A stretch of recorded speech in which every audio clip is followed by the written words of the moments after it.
Marathon ചർച്ചകൾ നടത്തിയിട്ടും സ്ഥാനാർത്ഥി പട്ടിക പൂർത്തിയാക്കാൻ കഴിയാതെ UDF പ്രതിസന്ധിയിലായിരിക്കുകയാണ്. തമ്മിലടിയും തർക്കവും തുടരുന്നതിനിടെ നാണക്കേട് ഒഴിവാക്കാൻ തട്ടിക്കൂട്ടിയ ആദ്യഘട്ട പട്ടികയാണ് കോൺഗ്രസ് പുറത്തുവിട്ടത്. നിലവിലുള്ള സിറ്റിംഗ് MLA-മാരിൽ ഭൂരിഭാഗം പേരും സ്വയം സ്ഥാനാർത്ഥിത്വം പ്രഖ്യാപിച്ച പ്രമുഖ നേതാക്കളും ഉൾപ്പെടെ 55 പേരുടെ പട്ടികയാണ് പുറത്തുവിട്ടത്. കണ്ണൂരും കോന്നിയും ഉൾപ്പെടെ മണ്ഡലങ്ങളിലെ സ്ഥാനാർത്ഥികളെ പ്രഖ്യാപിച്ചില്ല.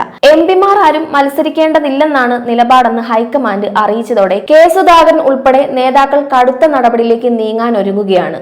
ഒഴിവാക്കപ്പെട്ട എൽദോസ് കുന്നപ്പള്ളി MLA-യും നേതൃത്വത്തിനെതിരെ പരസ്യമായി രംഗത്തെത്തി.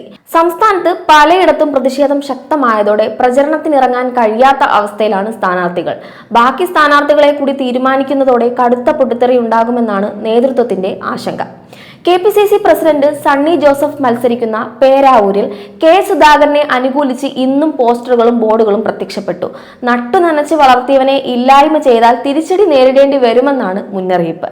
സണ്ണി ജോസഫിന് വോട്ട് അഭ്യർത്ഥിച്ചുള്ള പോസ്റ്ററുകൾക്ക് സമീപം തന്നെയാണ് മുന്നറിയിപ്പ് ബോർഡുകളും ഉള്ളത്. വയനാട്ടിൽ DCC ട്രഷറർ NM വിജയന്റെ ആത്മഹത്യയുമായി ബന്ധപ്പെട്ട് കുടുംബം പരാതി ഉന്നയിച്ച IC ബാലകൃഷ്ണന് വീണ്ടും സീറ്റ് നൽകിയതും ശക്തമായ പ്രതിഷേധത്തിന് ഇടയാക്കി. ചിറയൻകീഴിൽ ദളിത് കോൺഗ്രസ് പരസ്യമായി പ്രതിഷേധിച്ചിട്ടും വകവയ്ക്കാതെ രമ്യ ഹരിദാസിനെ കെട്ടിയിറക്കി. UDF-ലെ മറ്റ് പാർട്ടികളിലും തമ്മിലടിയും കലഹവും രൂക്ഷമായിക്കൊണ്ടിരിക്കുകയാണ്. മുസ്ലിം ലീഗിലെ മുതിർന്ന നേതാവ് അബ്ദുറഹ്മാൻ രണ്ടത്താണി സീറ്റ് കിട്ടാത്തതിനെതിരെ രംഗത്തെത്തി. മുതിർന്ന നേതാക്കളായ PM സലാം, KPA മജീദ്, MK മുനീർ തുടങ്ങിയവരെ ഒഴിവാക്കിയതും KM ഷാജിയെ വേങ്ങരയിൽ കെട്ടിയിറക്കിയതും വലിയ പ്രതിഷേധത്തിന് കാരണമായിട്ടുണ്ട്. ഫാത്തിമ തഹലിയയെ നിർദ്ദേശിച്ചതിനെതിരെ മുതിർന്ന വനിതാ നേതാവ് നൂർബിന റഷീദും രംഗത്തെത്തി. ഇടുക്കി, ഏറ്റുമാനൂർ സീറ്റുകൾ പിടിച്ചെടുത്ത കോൺഗ്രസിന്റെ ഏകാധിപത്യ നടപടിയിൽ ശക്തമായ പ്രതിഷേധത്തിലാണ് കേരള കോൺഗ്രസ് ജോസഫ് വിഭാഗം. തൊടുപുഴയിൽ മകനെ സ്ഥാനാർത്ഥിയാക്കിയ PJ ജോസഫിന്റെ തീരുമാനത്തിൽ പാർട്ടിക്കുള്ളിലും പ്രതിഷേധം ശക്തമാണ്. കൂടാതെ കുട്ടനാട്ടിൽ വ്യവസായി റജി ചെറിയാൻ സ്ഥാനാർത്ഥിയായതിനു പിന്നാലെ ഇത് പേയ്മെന്റ് സീറ്റാണെന്ന ആക്ഷേപവും ഉയർന്നിട്ടുണ്ട്. RSPയിൽ ഇരവിപുരം സീറ്റിനെ ചൊല്ലി ആരംഭിച്ച NK Premachandran Shibu baby John തർക്കം രൂക്ഷമായി തുടരുകയാണ്. ചാത്തന്നൂർ സീറ്റ് നൽകുകയും അവസാന നിമിഷം തിരിച്ചെടുക്കുകയും ചെയ്ത കോൺഗ്രസിനെതിരെ പ്രതിഷേധത്തിലാണ് ഫോർവേഡ് ബ്ലോക്ക്.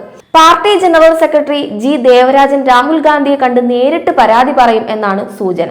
ഉമ്മൻചാണ്ടിയുടെ മകൾ മറിയ ഉമ്മന് സീറ്റ് കൊടുക്കാനുള്ള നീക്കത്തിനെതിരെ സഹോദരൻ ചാണ്ടി ഉമ്മൻ പരസ്യമായി രംഗത്തും എത്തിയിരുന്നു.